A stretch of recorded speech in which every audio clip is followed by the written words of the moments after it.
Hey guys, Joanne here with Newegg TV. I'm here to do an overview on this ENERMAX COENUS mid-tower computer case. And I like how they designed the C to look like a general's helm and the O to look like a shield. So a little bit of history before digging into the actual case is that COENUS was one of Alexander the Great's most trusted generals, and he commanded the rightmost battalion of infantry in the massive Macedonian phalanx. And it was said that like the more right you were in the formation, the more honorable the position that you held. So let's take a look at this case that was named after such a great military leader. Here's a closer look at the case. As you can see, this design, it's actually quite an interesting look. It kind of reminds me of a mech. However, COENUS was a general from the past, so it could be like a suit of armor, a really cool looking high-tech suit of armor. But moving on, this case does come in a steel body with some plastic construction, and it measures 9.2 inches wide, 19.2 inches tall, and 19.1 inches deep. Up at the front, you get some metal mesh grille for ventilation, as well as 3 5.25-inch drive bays. Below that, a pre-installed 120mm red LED fan. However, you get mounting points for 2 120mm fans. I'm going to remove this front panel. Shouldn't be too difficult, actually. Hold on. There we go.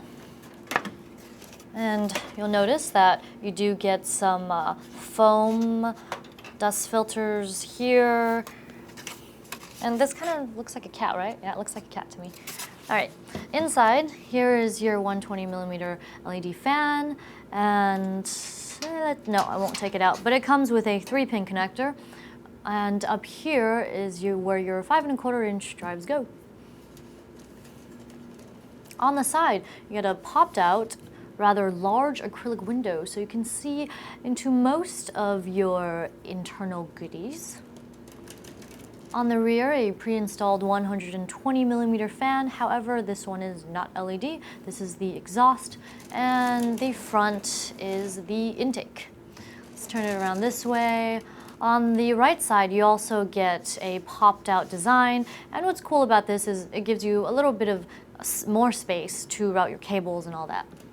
But back to the rear, you get a couple rubber grommets to thread your cables through, or your water cooling tubes, depending on if you decide to include a radiator inside. And knockout for your input-output shield for your motherboard.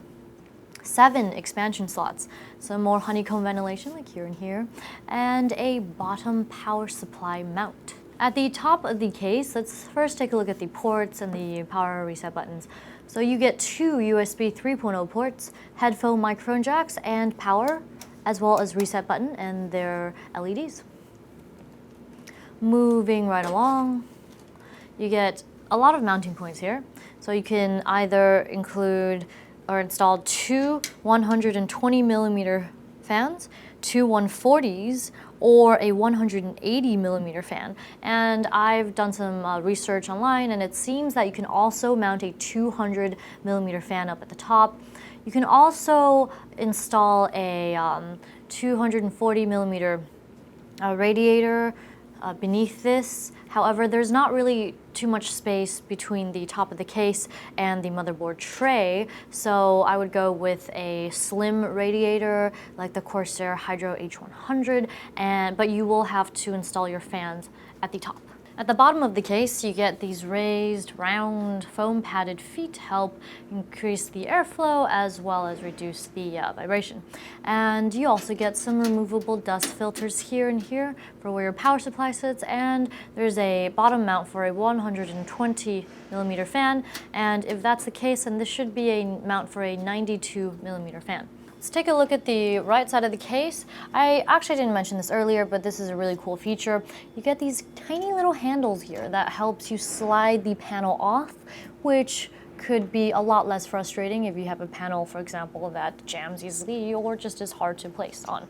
So here we go. I'm going to take off these 2 thumb screws and just gently slide this piece off. Here we are. On the inside, you get a very large cutout for an aftermarket heatsink. You also get plenty of tie-down points to manage all of your cables, and it says, I believe, with the pop-out from the side panel, 30 millimeters of space to organize all of those cables. And here is the 3-pin connector for the front fan. Since the box of accessories are here, I might as well go through them. Here is a user guide. I found it quite helpful as it showed me how to take everything apart and how to install the various fans and optical drives and other drives. Inside this box, there are quite a few items. It is just filled with these rails. So you get quite a few of them. So on the side, you'll notice that this one says 3.5 inch. So you know for sure that these go with your 3.5 inch drives. And this one should say 2.5 inch for your 2.5 inch drives. But you can also see the spacing and figure it out, but just in case. And there are a lot of these, so I'm just gonna lay them out. Here we are. Okay, there are really quite a few of them. So I'm just gonna go over some other things. They provide you 2 ENERMAX Velcro ties. I love Velcro ties. Easy to put together, easy to unwind as well, unbind. More of these rails, mounting rails. Oh, this is quite useful since it comes with a USB 3 header, internal header. In case you have a motherboard that is older and does not support the USB 3.0 header, they have for you a USB 3.0 to 2.0 adapter. Very cool. But there are more things in this box. Wow, that is quite a few. I believe it's for 11 drives, but you get 7 total, and I'll show you all of them when I talk about the internals. So here they've included some zip ties for you as well, rather long ones. Mounting screws, and I see a gold standoff in there, as well as some fan screws. And last but not least, it is a motherboard speaker. Now for a look at the interior, one of the more interesting things to see in a case. Here's another look at the acrylic window. Inside, you can see that this case has a black and silver theme going on, as the motherboard tray is painted black, as well as your drive bays. And here is another look at the rear 120mm exhaust. 3-pin connector. You also get a 3-pin connector right here for the front 120 red LED fan. Let's take a look at the front panel connectors first. It comes with a 20-pin USB 3.0 header, as well as audio, and of course power reset and LED plugs. And they've included a lot of the standoffs on here for you for your motherboard. It's compatible with micro ATX and ATX boards. Let me tilt this real quick. Over here, you get a little bit of raised feet, and they're foam padded for where your power supply sits, like for the feet on the bottom, also to help improve airflow, circulation, and reduce vibration.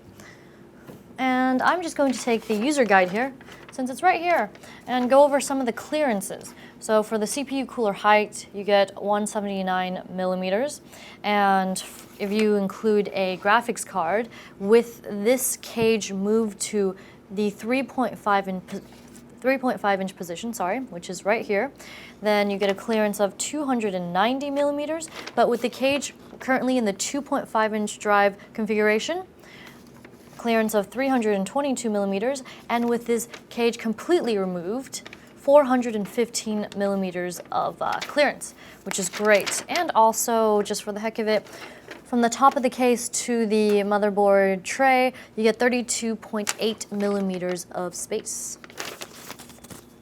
Now, moving right along, on this side, you get your 3 5¼ inch drive bays. These are currently in the unlocked position. This is the locked position. Just flip it to unlock and flip it back to lock. And below that, you get your 4 2.5 inch drive mounts, as well as 3 3.5-inch drive mounts. So that's a total of 7 drives. However, like I mentioned earlier, you can change this configuration to the 3.5-inch drive cage and include 7 3.5-inch drives if you do not wish to install 2.5-inch. So to remove this, there are 2 thumb screws inside here where the optical drive bays are. And I'm just going to remove them. 2 of these thumb screws. Then what you do is you just pull this piece out, hold on, like so, and push it in. There we go. In order to remove this piece altogether. Right now, the drive cage is in the 3.5-inch position. Just slide it back to lock it into place, and voila, that is how you do it. Very simple. And of course, you can't forget to go ahead and place these thumb screws. I mentioned earlier that you can probably install a dual radiator at the top, a slim one, and of course you could go the standard route and install a rear radiator, 120. However, I've done some research and I'm not sure if this is exactly true, but you could try it out.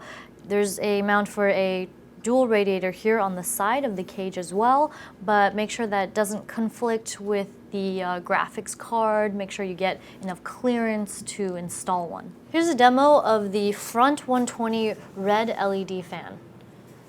That wraps up our overview on this ENERMAX COENUS mid-tower computer case. I'm Joanne, and if you enjoyed this video, be sure to subscribe to our Newegg YouTube channel.